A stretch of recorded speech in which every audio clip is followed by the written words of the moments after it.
नारायणं नमस्कृत्य नरं चैव नरोत्तमं देवीं सरस्वतीं व्यासं ततो जयमुदीरयेत्। नष्टप्रायेषु भद्रेषु नित्यं भागवत सेवया भगवतीरुत्तमश्लोके भक्तिर्भवति नैष्ठिकी। कृष्णाय वासुदेवाय देवकी नंदनाय च नंदगोपकुमाराय गोविंदाय नमो नमः। जय श्री कृष्ण चैतन्य प्रभु नित्यानंद श्री अद्वैत गदाधर शिवासादि गौर भक्त वृंद। हरे कृष्णा कृष्ण कृष्ण हरे हरे, हरे राम राम राम हरे हरे। श्रीमद् भागवतम स्कंध 1 अध्याय 3 श्लोक संख्या 42 से। सह तु संश्रावयाम आस महाराजं परीक्षितम् प्राय उपविष्टं गंगायां परितं परम ऋषिभिः। शील प्रभुपाद की जय। सह यानी शील व्यासदेव जी के पुत्र ने तू पुनः संश्रावयाम आस सुनाया महाराजम राजा परीक्षितम परीक्षित को प्राय उपविष्टम अन्न जल रहित मृत्यु पर्यंत बैठे गंगायाम गंगा नदी के तट पर परितम घिरे हुए परम ऋषि भी महान ऋषियों द्वारा। शील व्यासदेव जी के पुत्र शील सुखदेव गोस्वामी ने अपनी पारी में महाराज परीक्षित को श्रीमद् भागवतम सुनाया, जो तब निर्जल तथा निराहार रहकर गंगा नदी के तट पर ऋषियों के संग में मृत्यु की प्रतीक्षा कर रहे थे। तो ठीक है, तो हमने इसके पहले क्या देखा था कि इसके पहले हमने देखा था कि व्यासदेव जी सारा शास्त्र, जितना शास्त्र वो लिखे थे, उन सारे शास्त्रों का उन्होंने निचोड़ निकाला, एसेंस निकाला या उसका सार निकाला और अपने पुत्र को सुनाया। उनके पुत्र का नाम है सुखदेव गोस्वामी। तो व्यासदेव जी ने सुखदेव गोस्वामी को श्रीमद् भागवतम सुनाया और सुखदेव गोस्वामी ने वही श्रीमद् भागवतम जो व्यासदेव जी ने सुनाया था अपने पुत्र सुखदेव गोस्वामी ने परीक्षित महाराज को सुनाया। अर्थात व्यासदेव जी के पुत्र सुखदेव गोस्वामी ने परीक्षित महाराज को वही कथा सुनाई जो उन्होंने अपने पिता से सुना था। अर्थात श्रीमद् भागवतम के जो रचयिता हैं, जिन्होंने लिखा है श्रीमद् भागवतम, उनके अपने पुत्र ने ही ये पूरी दुनिया के सामने परीक्षित महाराज को सुनाया। तो शिष्य भी हुए वो और पुत्र भी हुए। परंपरा में आता है ना ज्ञान, तो परंपरा में ज्ञान आया। तो ये इस ज्ञान को कहते हैं सही ज्ञान या बोनाफाइड, क्योंकि इसमें टूट नहीं रहा है कहीं भी। गुरु अपने शिष्य को सुनाता है, शिष्य फिर अपने शिष्य को, फिर शिष्य फिर अपने शिष्य को। इस प्रकार ज्ञान आगे बढ़ता है।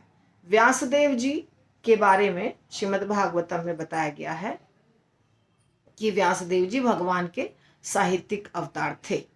ठीक है, हमने इसके पहले देख लिया है। तो व्यासदेव जी भगवान के अवतार हुए और व्यासदेव जी के पुत्र सुखदेव गोस्वामी कथा बोले। सुना किससे? स्वयं भगवान के अवतार व्यासदेव जी से, जो उनके पिता भी थे।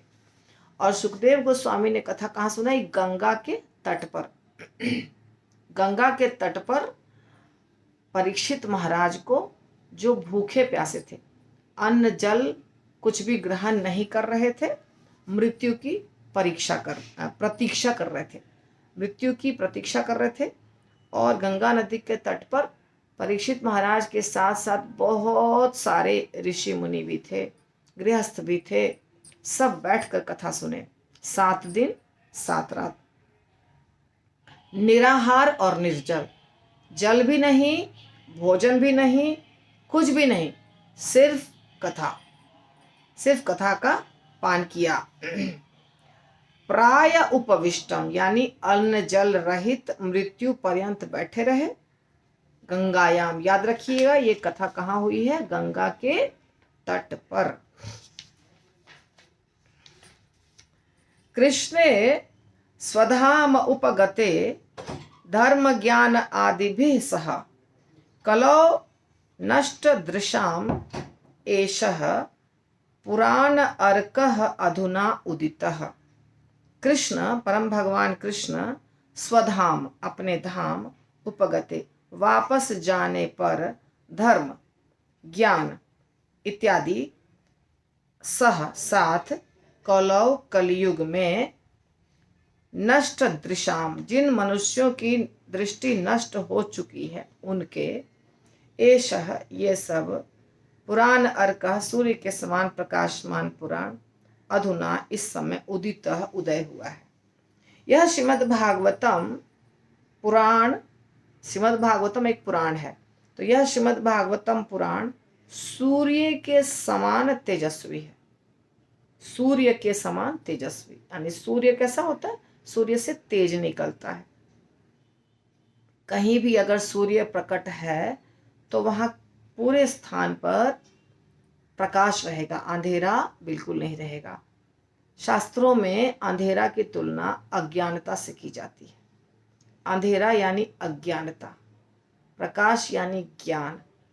तो जैसे सूर्य के प्रकट होने पे प्रकाश रहता है, प्रकाश सब जगह उदित हो जाता है, अंधेरा नष्ट हो जाता है, वैसे ही श्रीमद् भागवतम का ज्ञान किसी के हृदय में जब प्रकट होता है, कोई जब सुनता है, बोलता है, पढ़ता है, लिखता है, चर्चा करता है, तो उसके हृदय से अंधकार पूर्ण रूप से नष्ट हो जाता है, ज्ञान का प्रकाश फैल जाता है।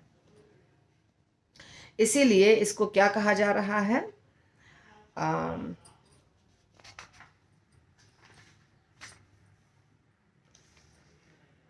इसको कहा जा रहा है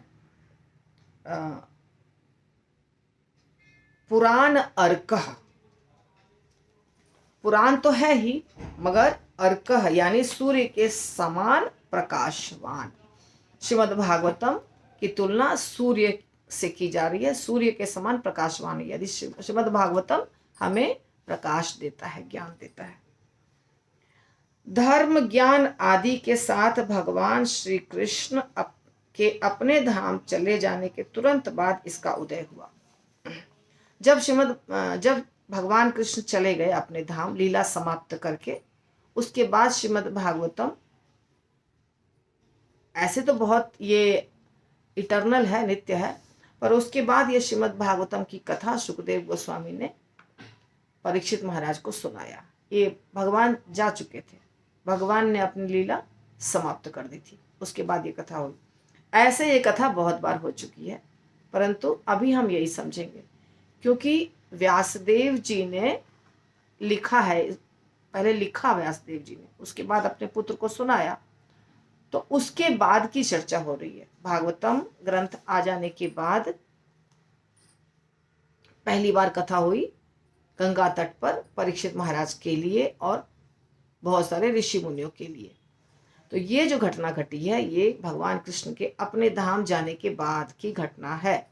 तो श्रीमद् भागवतम ज्ञान को लेकर आया, धर्म को लेकर आया, प्रकाश को लेकर आया, सब कुछ को लेकर आया, और ये हुआ भगवान कृष्ण के स्वधाम गमन की बात। जिन मनुष्यों ने कलयुग में अज्ञान के अंधकार के कारण अपनी दृष्टि खो दी है, उन्हें इस पुराण से प्रकाश प्राप्त होगा। तो जैसा कि हमने पहले ही आपको बताया कि इसकी तुलना सूर्य से की जा रही है, और सूर्य एक बहुत तेज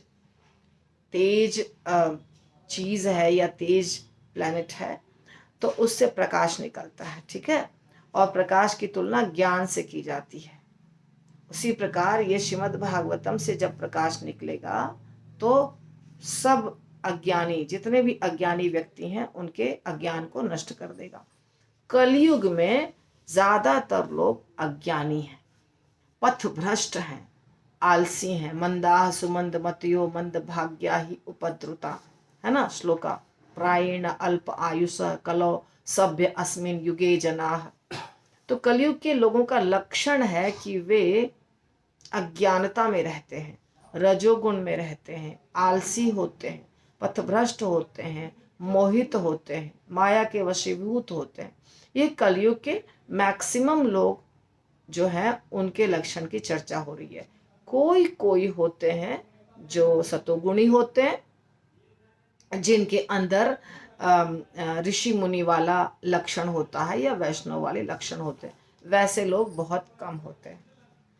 तो दृष्टि खोए हुए हैं, कलयुग के लोग अपनी दृष्टि खो चुके हैं। इसीलिए हमारा जो श्लोका है, ओम अज्ञानतिमिरान्धस्य ज्ञानांजन शलाकया चक्षुरुन्मीलितं येन तस्मै श्री गुरुवे नमः। हम अपने गुरु को प्रणाम कर रहे हैं इस श्लोक से। तो उसमें क्या बताया जा रहा है? ओम अज्ञानतिमिरान्धस्य, अज्ञानता के कारण हम अंधे हो गए हैं। अज्ञानता यानी अंधापन, ज्ञान यानी प्रकाश। तो ओम अज्ञानतिमिरान्धस्य ज्ञानांजन शलाकया, तो हम सारे लोग अंधे हैं। अंधे का मतलब क्या होता है? सही चीज हमको पता नहीं है, गलत को सही समझ रहे हैं, सही को गलत समझ रहे हैं।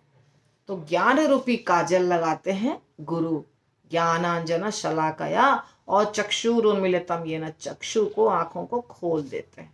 तस्मै श्री गुरुवे नमः, ऐसे गुरु को हम नमस्कार कर रहे हैं। वहां पे भी, इस श्लोक में भी यही बात बताया गया है कि हम सब अज्ञानता में हैं और अंधे हैं, और गुरु हमारी आंखों को खोलते हैं। जब साधारण आंखों में काजल लगाया जाता है, परंतु जो अज्ञानता के कारण अंधे हैं उनमें ज्ञान रूपी काजल लगाया जाता है। यानी अगर हम अज्ञानी हैं तो ज्ञान के द्वारा हमारे आंखों को खोला जा सकता है, प्रकाशित किया जा सकता है हमें। तो इस प्रकार गुरु ये कार्य करते हैं। और यहाँ पर ये कार्य पुराण कर रहा है। कौन सा पुराण? श्रीमद् भागवतम पुराण। श्रीमद् भागवतम पुराण को ही गुरु भी सुनाते हैं। तो ये पुराण को हम अपने भी पढ़ सकते हैं, खुद भी, क्योंकि ये सिंपल है, बहुत रस है इसमें, और बहुत सारी कथाएं हैं, और बहुत अच्छे आचार्य परंपरा के जो हैं, गुरु हैं, उनके कथाओं को भी सुन सकते हैं। दोनों तरीके से ज्ञान प्राप्त होगा आपको।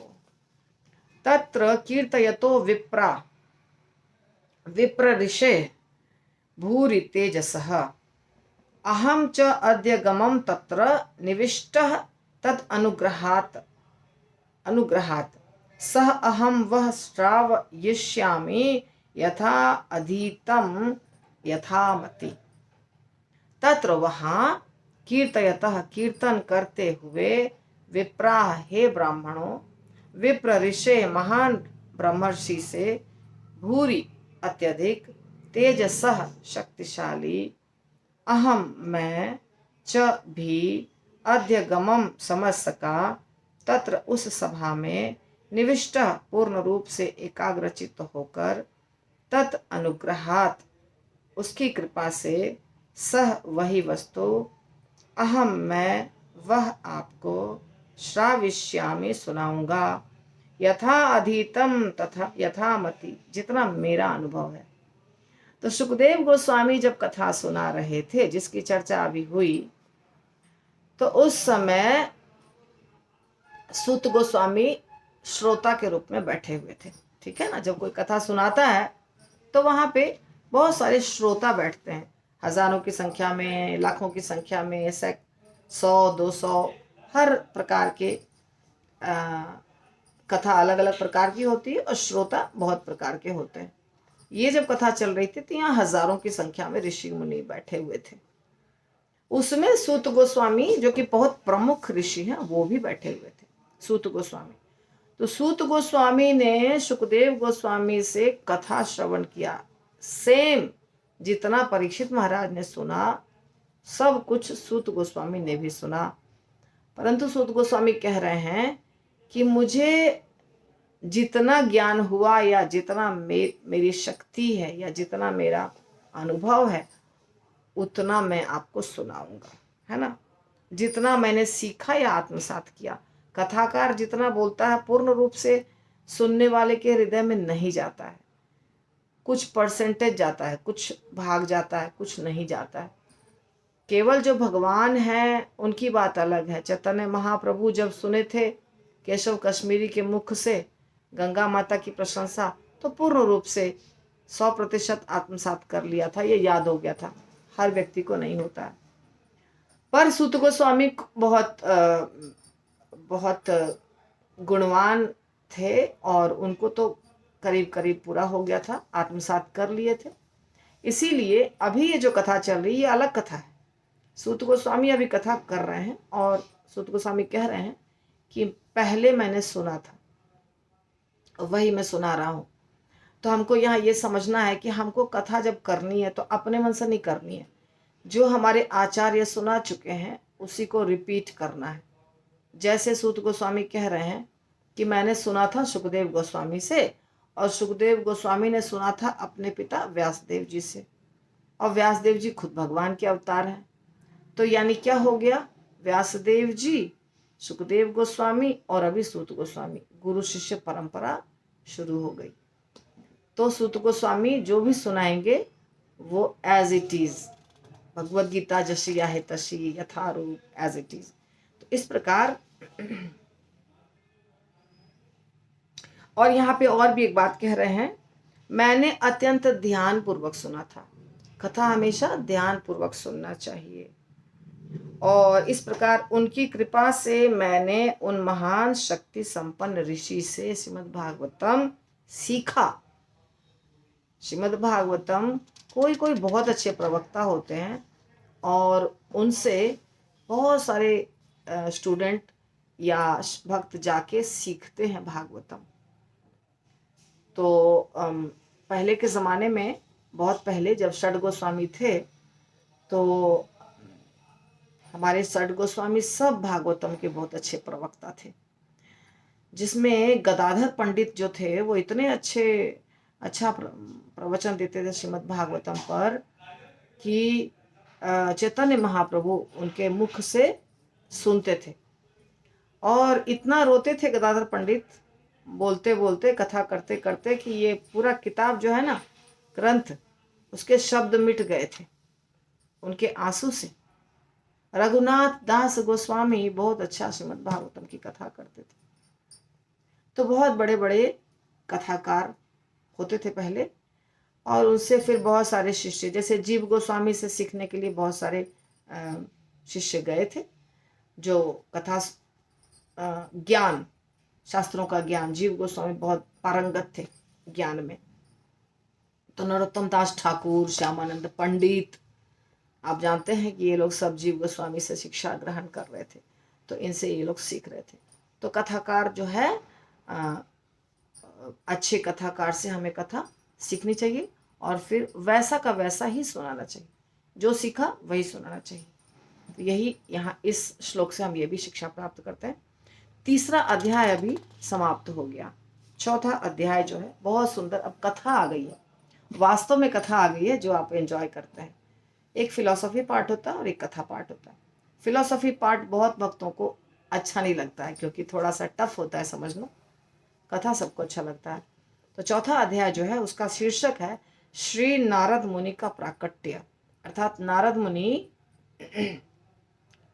जिनका नाम आप सब जानते हैं, जो हमारी परंपरा के ही एक गुरु हैं, तो वो कैसे प्रकट हुए। नारद मुनि का प्राकट्य इस चैप्टर का नाम है।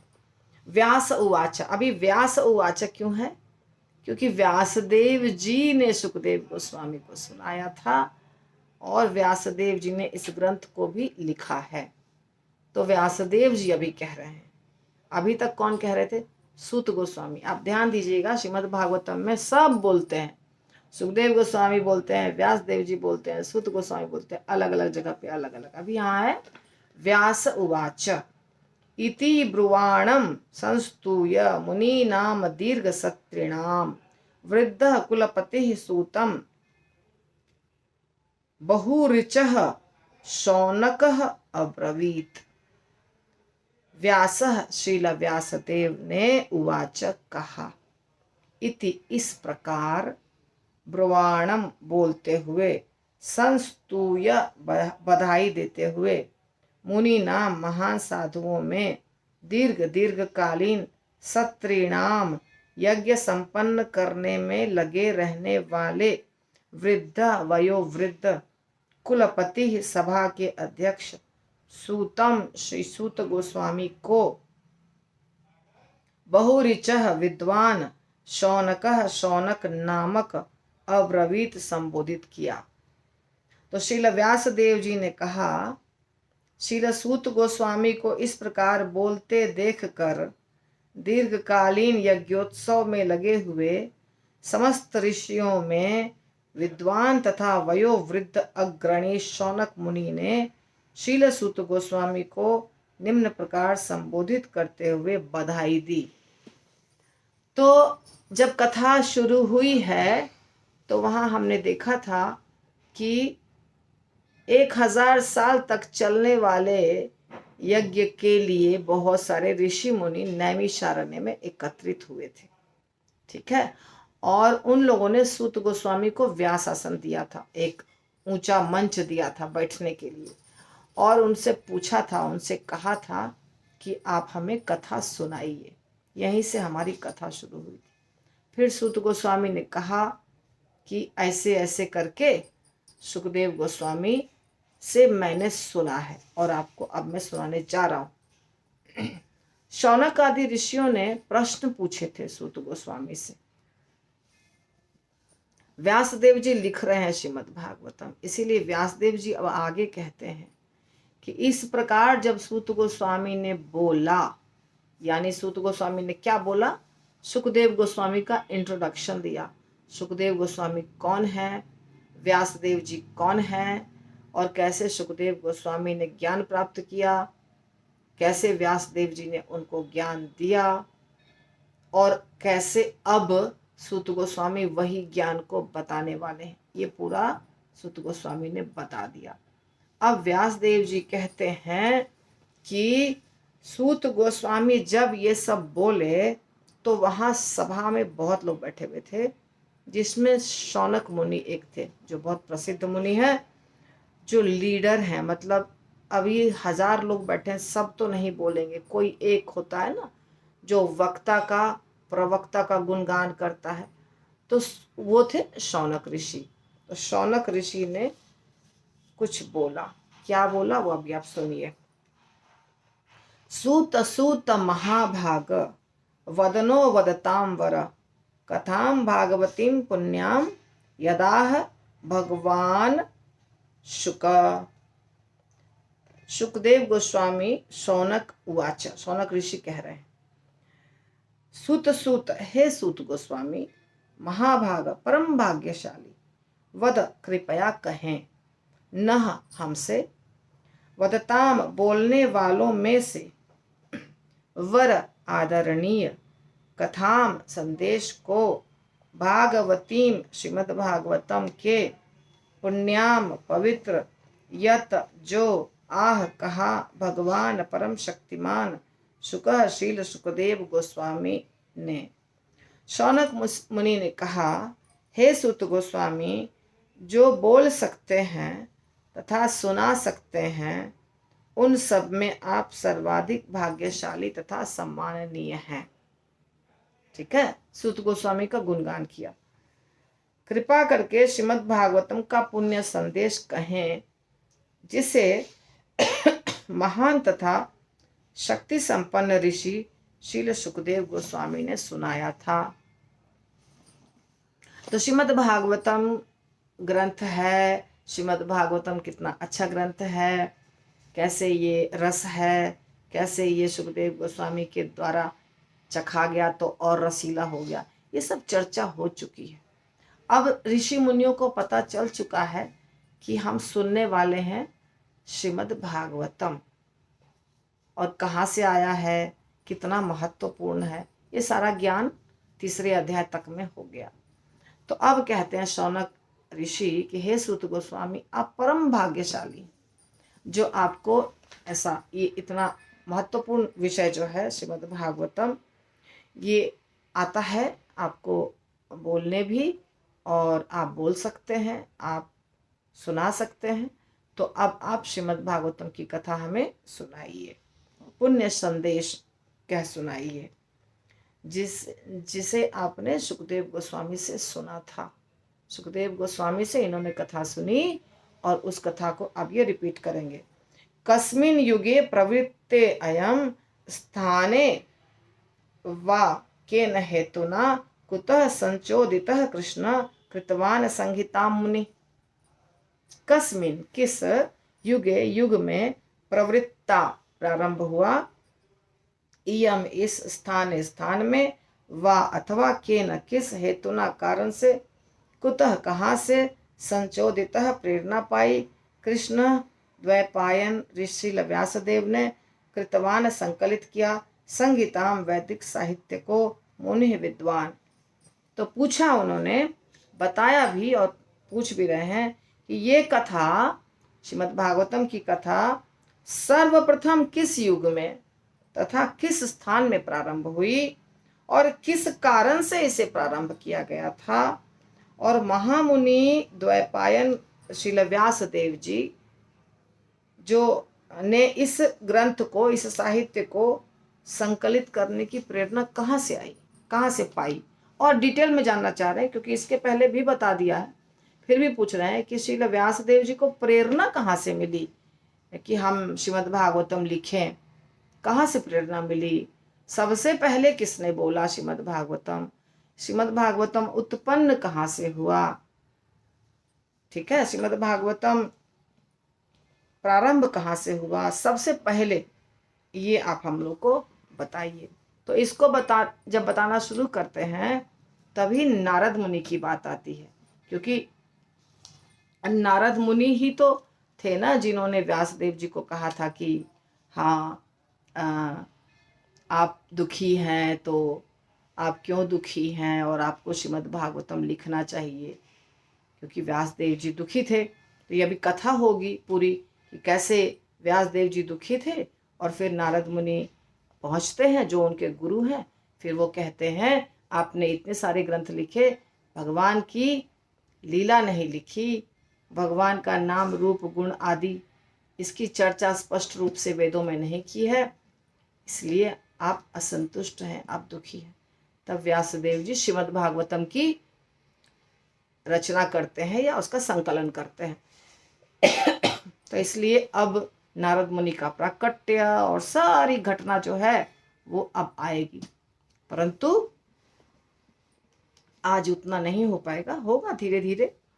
आज की कथा यहीं समाप्त होगी, अर्थात सिर्फ 3 श्लोक हमने इस चौथे अध्याय का सिर्फ 3 श्लोक किया और तीसरा अध्याय जो है वो समाप्त हो गया। तीसरे अध्याय का भी 3 श्लोक किया, तो 6 श्लोक हो गया है आपका आज। और यदि आपके कोई प्रश्न हो तो पूछिए। आज श्रीमद् भागवतम की चर्चा यहीं तक हुई। श्रीमद् भागवतम की जय। श्रील